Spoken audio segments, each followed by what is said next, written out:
بولنے میں ادب یہ ہوتا ہے کیا السلام علیکم ورحمۃ اللہ وبرکاتہ۔ دوستو، یہ ہمارے مفتی شباب صاحب ہیں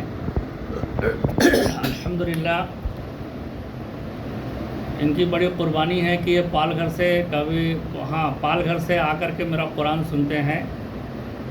اور پھر ان کو ایک فکر لگی رہتی ہے امامت کی، نماز پڑھانے کی، ظہر کی، عصر کی، مغرب کی، عشاء کی، اور یہ میرا قرآن سن کر کے ڈیلی آتے ہیں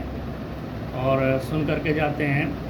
ان کو فکر لگی رہتی ہے، اگر ایک ٹائم کا ان کا ناکہ ہو جاتا ہے، ملیہ ظہر میں اگر کسی وجہ سے گاڑی خراب ہو گئی یا کہیں کوئی مہمان مل گیا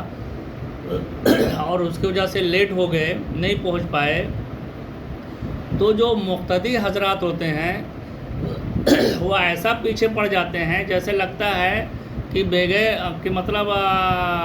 ان سے بڑا مجرم کوئی ہے نہیں۔ ہر انسان کے پاس ضرورت ہوتی ہے، ہر انسان کے پاس مہمان ہوتے ہیں، ان کے بھی ضروریات ہیں، ان کے بھی اخراجات ہیں، ان کے بھی کام ہیں، لیکن نہیں، مقتدیوں کو اتنا بھی ذرا بھی رحم نہیں آتا ہے کہ اگر ہو سکتا ہے گاڑی پنچر ہو گئی ہو یا اور کوئی کام آ گیا ہو، چلیے ٹھیک ہے، ظہر میں ہے تو کوئی اس لائق ہے تو وہ امامت کر سکتا ہے، جو بھی ٹوٹی پھوٹی نماز پڑھاتا ہے پڑھا سکتا ہے، ایسا کچھ نہیں ہے کہ نہیں باہر سے امام لے کر کے آؤ تبھی نماز پڑھائیں گے تبھی نماز ہوگی۔ کوئی بھی پڑھا سکتا ہے، جس کو جو بھی آتا ہے، سورہ فاتحہ قرآن کی صورت یاد ہے تو نماز پڑھا سکتا ہے، نماز انشاءاللہ ہو جائے گی، ٹھیک ہے۔ لیکن نہیں، ان کے اندر ذرا بھی وسعت نہیں ہوتی ہے، بس امام کو ایسا لگتا ہے کہ بس امام ایک ہمارا غلام ہے اور مسجد کا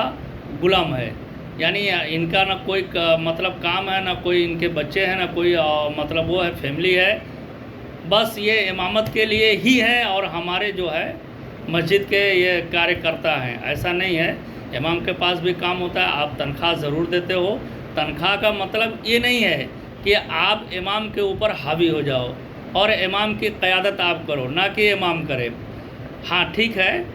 میں تو یہ کہتا ہوں بھائی، اگر آپ لوگوں کی رائے ہے، جیسا اچھا سمجھو آپ بتاؤ کہ ہر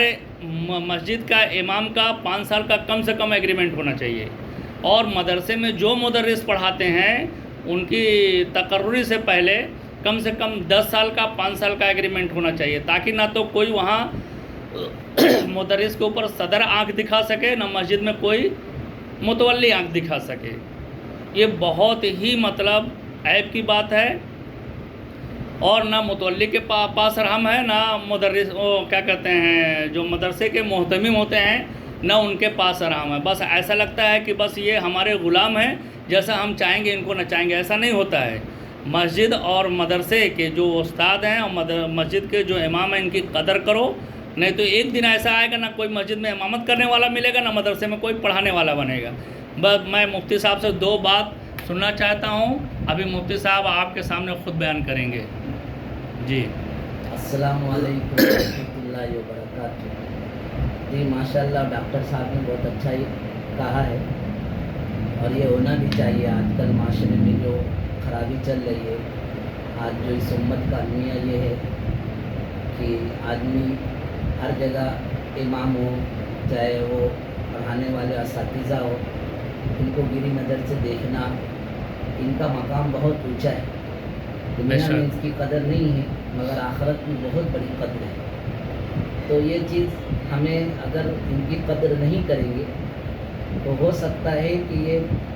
ہمارے نسل میں کوئی مولانا پیدا نہ ہو، کوئی حافظ قرآن پیدا نہ ہو۔ مولانا اشرف علی تھانوی رحمۃ اللہ علیہ کتاب میں لکھا ہے کہ اگر کسی نے علماء کی توہین کی، گویا کہ اس نے اپنی نسل میں علماء پیدا کرنے سے روک دیا، یعنی اس کی نسل میں علماء پیدا نہیں ہوتا۔ اس لیے آپ لوگ علماء کی قدر کریں جہاں تک ہو سکے۔ یہ بیچارے اپنے دین کی خدمت اللہ کے لیے کرتے ہیں، آپ جو دیتے ہیں اس میں ان کا کوئی گزارا نہیں ہوتا ہے، مگر اللہ پاک اس میں برکت ڈال دیتے ہیں، جس کی وجہ سے ماشاءاللہ ہو جاتا ہے۔